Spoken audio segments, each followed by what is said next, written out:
یسألہ من فی السماوات والارض، جو بھی ہے آسمان اور زمین میں وہ سب اس کے در کے سوالی ہیں، اسی سے مانگ رہے ہیں۔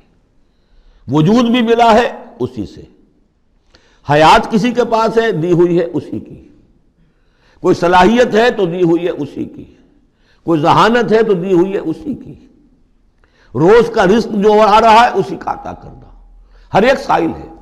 جو سورہ محمد میں ہم نے پڑھا کہ تم سب فقراء ہو واللہ هو الغنی وانتم الفقراء، تم سب کے سب محتاج ہو، تمہارا وجود مستعار، تمہاری حیات مستعار، تمہیں علم جو دیا اس نے دیا جتنا دیا، فلا یحیطون بشیء من علمہ الا بما شاء، تو تمہاری کیفیت یہ ہے۔ یسألہ من فی السماوات والارض، اسی سے مانگتا ہے جو بھی ہے آسمانوں میں اور زمین میں۔ کل یوم ہوا فی شان، وہ ہر دن ایک شغل میں ہے، اس کی ایک مصروفیت ہے۔ یا میرے نزدیک اشارہ ہے اسی بات کی طرف، یدبر الامر من السماء الی الارض ثم یعرج الیہ فی یوم کان مقدارہ الف سنۃ مما تعدون۔ تدبیر امر ہے، ایک دن کی تدبیر وہ کرتا ہے، کیا کچھ اگرچہ وہ ایک دن اس کا 1000 سال کا ہے، اس میں کیا کیا ہونا ہے، کس طرح سے ہونا ہے، پھر وہ احکام کی تنفیذ ہوتی ہے، پھر اس کی رپورٹ ہے، اس کو واپس جاتی ہے۔ تو کل یوم ہوا فی شان، وہ کوئی ایک یوں سمجھیے کہ کوئی اسٹیٹک کوئی حقیقت نہیں ہے، خود اس کی مصروفیات، کل یوم ہوا فی شان، نئی شان کے ساتھ اس کا ظہور ہوتا ہے۔ کل یوم ہوا فی شان فبأی آلاء ربکما تکذبان سنفرغ لکم ایھا الثقلان۔ اب یہاں پر کھل کر بات کی کہ یہ تکذبان کیوں کہا جا رہا ہے۔ ہم جلد ہی فارغ ہو جائیں گے تمہارے لیے، اے دو بھاری قافلوں، اے انسانوں کا قافلہ اور اے جنات کے قافلے۔ ابھی جو ہے اس کائنات کو ہم نے چلایا ہوا ہے، ابھی مہلتیں ہم نے دے رکھی ہیں، وقت مقرر کیا ہوا ہے، اجل مسمى ہے اس کائنات کی بھی اور ہر قوم کی بھی۔ یا معشر الجن والانس ان استطعتم ان تنفذوا من اقطار السماوات والارض فانفذوا لا تنفذون الا بسلطان فبأي آلاء ربكما تكذبان يرسل عليكما شواظ من نار ونحاس فلا تنتصران فبأي آلاء ربكما تكذبان۔ صدق اللہ العظیم۔ چونکہ اس سے پہلے آیت آ چکی ہے سنفرغ لکم ایھا الثقلان، دو بھاری قافلے جو ہیں اللہ تعالیٰ کی مخلوقات میں سے، ایک قافلہ انسانیت اور ایک قافلہ جو جنوں پر مشتمل ہے۔ اب یہاں اس آیت میں، آیت نمبر 33 میں براہ راست ان سے خطاب ہے، اے گروہ جن اور اے گروہ انس، یا معاشر الجن والانس ان استطعتم، اگر تمہارے اندر استطاعت ہے، طاقت رکھتے ہو، ان تنفذوا من اقطار السماوات والارض، کہ تم نکل بھاگو آسمانوں اور زمین کے دائروں سے، کناروں سے، تنفذوا تو نکل جاؤ، لا تنفذون الا بسلطان، نہیں نکل سکو گے مگر اللہ تعالیٰ کی سند کے ساتھ۔ یہ آیت مبارکہ مشکلات القرآن میں سے ہے، پوری طرح ہم شاید ابھی نہ سمجھ پائیں جب تک کہ اور ہمارا علم جو ہے کائنات کے بارے میں، کاسموس کے بارے میں اور علم بڑھ نہیں جاتا۔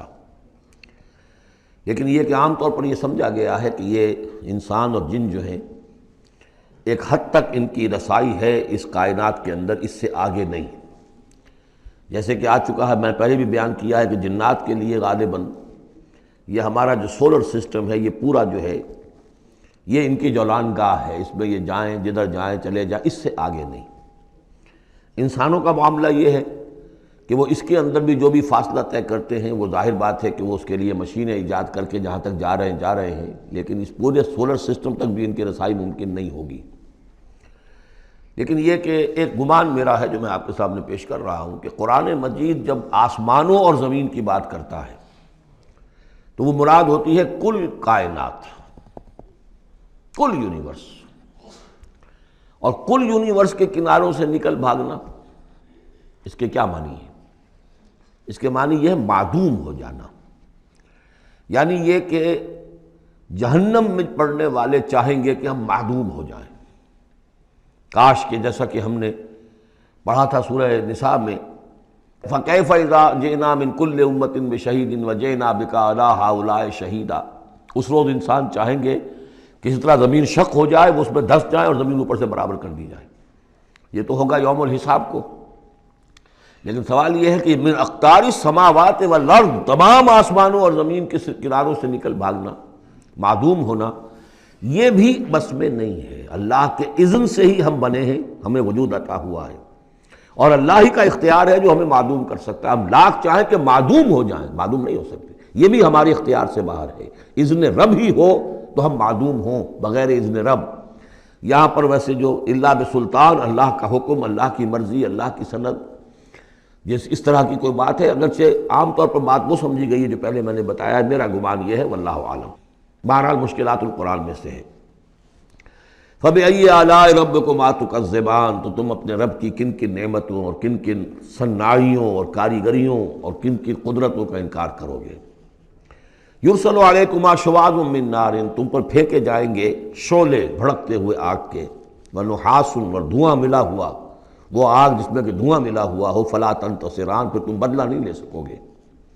فَبِأَيِّ آلَاءِ رَبِّكُمَا تُكَذِّبَانِ، فَإِذَا انشَقَّتِ السَّمَاءُ، جب آسمان پھٹ جائے گا، فَكَانَتْ وَرْدَةً كَالدِّهَانِ، تو ایسے ہو جائے گا گلابی رنگ کا جیسے کہ تیل کی تلچھٹ ہوتی ہے۔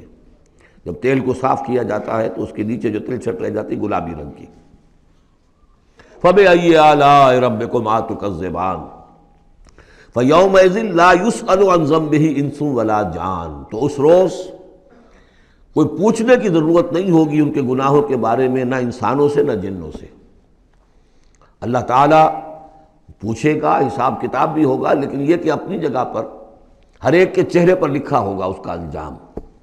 بل الانسان علی نفسہ بصیرہ، چنانچہ کئی جگہ قرآن مجید میں نقشہ کھینچا گیا ہے، میدان قیامت میں جب لوگ کھڑے ہوں گے، کچھ لوگوں کے چہرے تر و تازہ ہوں گے، کچھ لوگوں کے اوپر مردنی چھائی ہوئی ہوگی، جس کی مثال بہترین ہوتی ہے ہائی سکولز کے اندر۔ ہر سال جب ڈکلیئر کرتے ہیں امتحان، سالانہ امتحان کا نتیجہ، تو جب کھڑے ہوتے ہیں طالب علم سننے کے لیے، تو بعض لوگوں کے چہروں کے اوپر لکھا ہوتا ہے کہ یہ فیل ہونے، اس لیے کہ انہیں معلوم ہے لکھ کر کے آئے تھے ہم، اور بعض کے چہرے تر و تازہ ہوتے ہیں، انہیں اگر فکر ہوتی ہے تو اس کی کہ میں فرسٹ آتا ہوں یا نہیں آتا، بس اس کی تشویش ہو سکتی ہے، لیکن یہ کہ انہیں کوئی اندیشہ یہ نہیں ہوتا کہ وہ فیل ہو جائیں گے۔ تو فَيَوْمَئِذٍ لَا يُسْأَلُ عَنْ ذَنبِهِ إِنسٌ وَلَا جَانٌ، اس دن پوچھا جانا ضروری نہیں ہوگا کسی سے بھی، نہ جن سے نہ ان سے، ان کے گناہ کے بارے میں۔ فَبِأَيِّ آلَاءِ رَبِّكُمَا تُكَذِّبَانِ يُعْرَفُ الْمُجْرِمُونَ بِسِیمَاهُمْ، پہچان لیے جائیں گے مجرم اپنے چہروں سے، چہرے ان کے اترے ہوئے ہوں گے، انہیں تو معلوم ہوگا۔ یعرف المجرمون بسیماہم فیؤخذ بالنواصی والاقدام، پھر ان کو پکڑا جائے گا ان کی پیشانی کے بالوں سے اور پاؤں سے، یعنی ہر ایک کو کوئی فرشتہ جو ہے وہ ادھر سے اس کی پیشانی کے بال پکڑے گا اور ادھر سے اس کی ٹانگیں پکڑ کر ٹاس کرے گا اسے۔ فَبِأَيِّ آلَاءِ رَبِّكُمَا تُكَذِّبَانِ هَٰذِهِ جَهَنَّمُ الَّتِي يُكَذِّبُ بِهَا الْمُجْرِمُونَ، جب پھینکا جائے گا اسے جہنم، یہ ہے وہ جہنم کہ جس کو جھٹلاتے رہے تھے وہ لوگ کہ جو جھٹلانے والے تھے۔ هَٰذِهِ جَهَنَّمُ الَّتِي يُكَذِّبُ بِهَا الْمُجْرِمُونَ، جسے مجرم گناہگار جھٹلاتے رہے۔ يَطُوفُونَ بَيْنَهَا وَبَيْنَ حَمِيمٍ آن، اب وہ چکر لگاتے رہیں گے، اس آگ سے نکلیں گے، پانی پینا چاہیں گے تو وہ پانی کھولتا ہوگا، حمیم آن، کھولتے پانی کے اور اس آگ کے درمیان۔ فَبِأَيِّ آلَاءِ رَبِّكُمَا تُكَذِّبَانِ، اب یہ تو اہل جہنم کا انجام ہے جو یہاں بیان ہو گیا۔ یہاں جنتیوں کے انجام سے پہلے ان کا بیان ہے، سورہ واقعہ میں پہلے جنتیوں کا بیان آئے گا اور پھر اہل جہنم کا بیان آئے گا، ترتیب عکسی۔ وَلِمَنْ خَافَ مَقَامَ رَبِّهِ جَنَّتَانِ، اور جو بھی اپنے رب کے حضور میں کھڑے ہونے سے ڈرتا رہا، لرزا و ترسا رہا، اس کے لیے دو جنتیں ہیں۔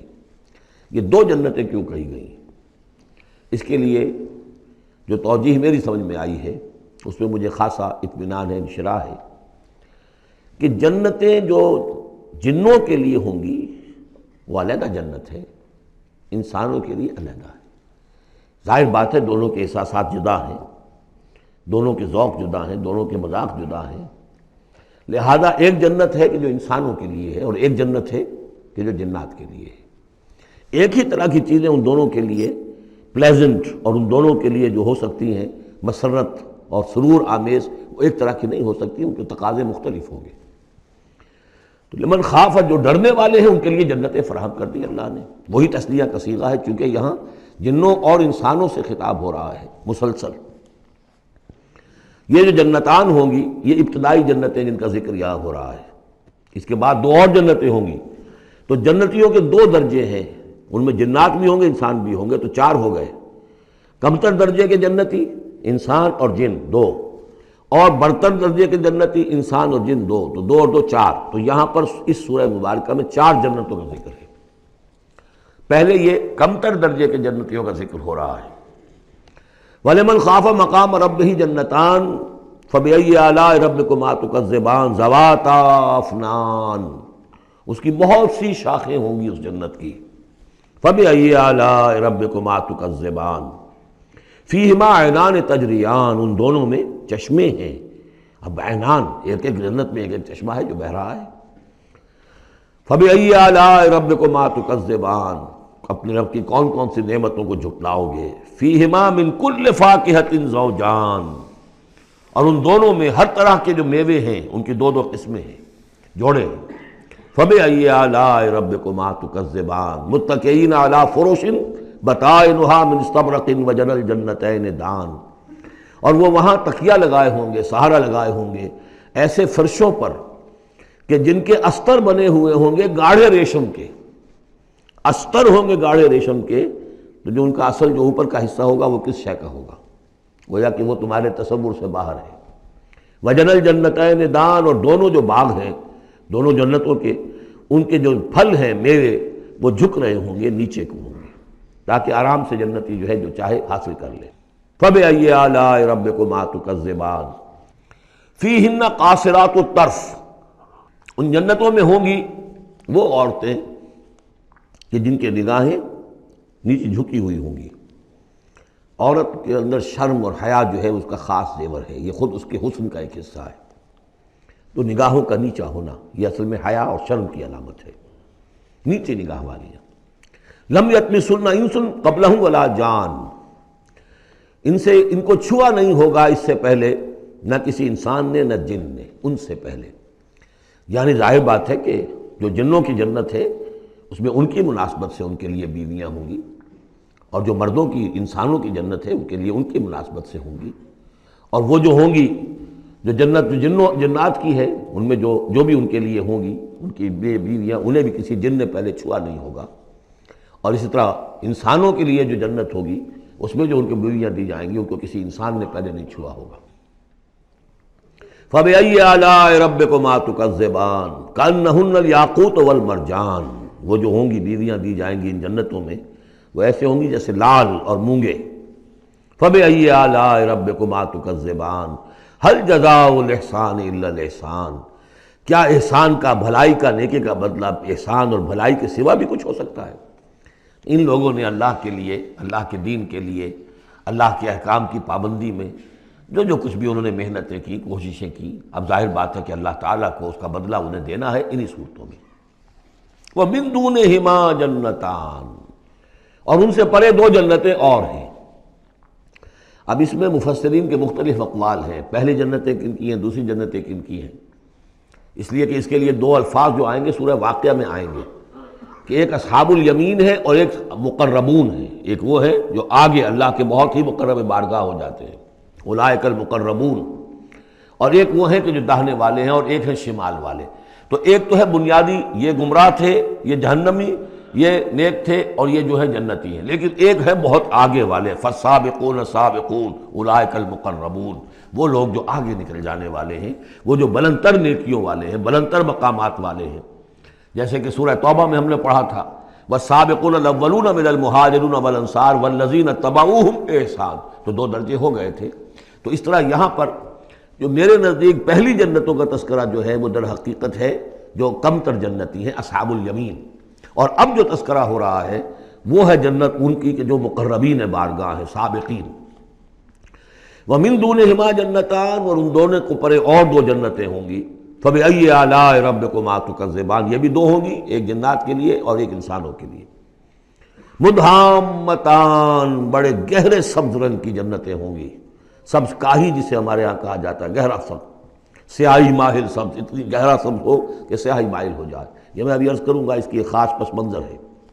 فَبِأَيِّ آلَاءِ رَبِّكُمَا تُكَذِّبَانِ فِيهِمَا عَيْنَانِ نَضَّاخَتَانِ، اس میں دو چشمے ہیں ابلتے ہوئے. فَبِأَيِّ آلَاءِ رَبِّكُمَا تُكَذِّبَانِ فِيهِمَا فَاكِهَةٌ وَنَخْلٌ وَرُمَّانٌ، اس میں میوے ہیں، کھجوریں ہیں، انار ہیں. فَبِأَيِّ آلَاءِ رَبِّكُمَا تُكَذِّبَانِ، یہ یوں سمجھیے کہ ایک تو ہے خالص عربی ذوق، اور عرب کا جو ایک خاص ماحول تھا، اور خاص طور پر عرب کا وہ علاقہ جس میں قرآن نازل ہوا ہے، حجاز پہاڑی علاقہ ہے. اس میں جب آتے تھے چشمے اور جب بہہ جاتی تھی وادیاں تو ابلتی ہوئی پہاڑی، چونکہ چشمے جیسے ہوتے ہیں پہاڑی نالے، تو ان کے اندر جوش و خروش ہوتا ہے. اور دوسرے کہ وہاں پر جو باغات ہوتے تھے کھجور کے درخت، اور وہاں پر وہ سبزی جو رنگ ہے ان کا وہ سبزی مائل گہرا، اور اسی کے اندر پھر جو چھاؤں ہے. تو جو ان کا تصور ہے، ایک عربی ذوق ہے، ایک عجمی ذوق ہے. وہ عجمی ذوق ہے جو پہلے بیان ہوا ہے، عربی ذوق ہے جو اب بیان ہو رہا ہے. فیہما فاکہۃ ونخل ورمان، اب یہ چیزیں جو ہیں یہ عرب کے اندر کھجوریں ہیں، انار ہیں. فبأی آلاء ربکما تکذبان فیہن خیرات حسان، اس میں ہوں گی بہت ہی اچھی عورتیں، نہایت خوبصورت. فبأی آلاء ربکما تکذبان حور مقصورات فی الخیام. اب یہاں حور کا لفظ آیا، پہلے میں نہیں آیا ہے. پہلے میں یہ تو آیا ہے فیہن قاصرات الطرف لم یطمثہن انس قبلہم ولا جان، لیکن لفظ حور یہاں آیا ہے. اسی کو نوٹ کریں گے کہ سورہ واقعہ میں بھی ایک کے ساتھ حور کا لفظ آئے گا، دوسرے کے ساتھ نہیں.